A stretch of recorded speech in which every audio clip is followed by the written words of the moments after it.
Vianoce boli v našej rodine vždy najdôležitejším sviatkom roka a časom, keď sme boli všetci spolu. Tak ako v minulosti, aj teraz dodržiavame s blízkymi rôzne zvyky. Napríklad prestierame o jeden tanier a o jeden príbor navyše, ak by prišiel nejaký nečakaný hosť. Pred štedrou večerou sme sa vždy postili, aby nám večer viacej chutilo.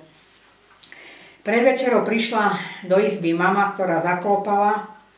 Mala v ruke sviečku, ktorá horela, horiacu sviečku, misku s jablkami, orechami, oplátkou, medom a cesnakom. Zavinšovala. Vinšujem vám tieto slávne sviatky, Krista Pána narodenia, aby vám dal Pán Boh zdravia, šťastia, hojného božského požehnania a po smrti kráľovstvo nebeské obsiahnuť. My sme odpovedali: Pán Boh uslíš, vítajte, posaďte sa. Potom nastala spoločná modlitba. Štedrú večeru začíname oplátkou, vnímanú ako symbol pokoja a radosti. Cesnák má zabezpečiť zdravie, med, lásku a dobré vzťahy v rodine. Podávame kyslú hríbovú polievku, sladkú hrachovú polievku, rybie filé a zemiakový šalát.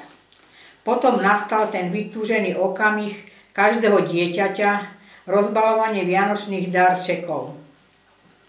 Po večeri vždycky rozhodíme do každého rohu orechy, ktoré majú byť pre šťastie. Rozkrajujeme jablko, keď je tam pekná hviezda, tak má byť ďalší rok, máme mať veľa šťastia. Celý večer sme vždycky tak potajomky sledovali horenie sviečky.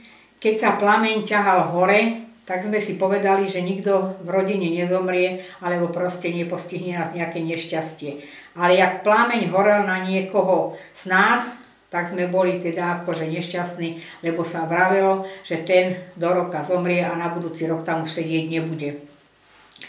Nesmeli sme opierať lakte o stôl, lebo že sa nám budú zbierať, proste budú nás bolieť. Omrvinky sa nesmeli hádzať do koša, muselo sa to ticho pozmetať a dať zhorieť. To nesmelo ísť do koša. A keď sme boli také dievčatá už väčšie, tak sme chytili papuču vždycky, hodili sme za seba a kde sa obrátila tá papuča, keď bola špica papučky otočená od nás preč proste, tak sme povedali, že do roka odídeme z domu, alebo teda sa vydáme, ale keď bola päta otočená k nám, takže špica k nám, tak zostávame doma. No, ešte sme boli tak vždycky pri dverách, to sme vyšli potichu von a dávali sme pozor, kde zašteká pes, že na tú stranu sa máme vydať, alebo z toho budeme mať svojho nastávajúceho. No, chodili sme do kostola na polnočnú omšu. Snažíme sa uchovávať všetky vianočné tradície, ktoré si pamätáme z detstva.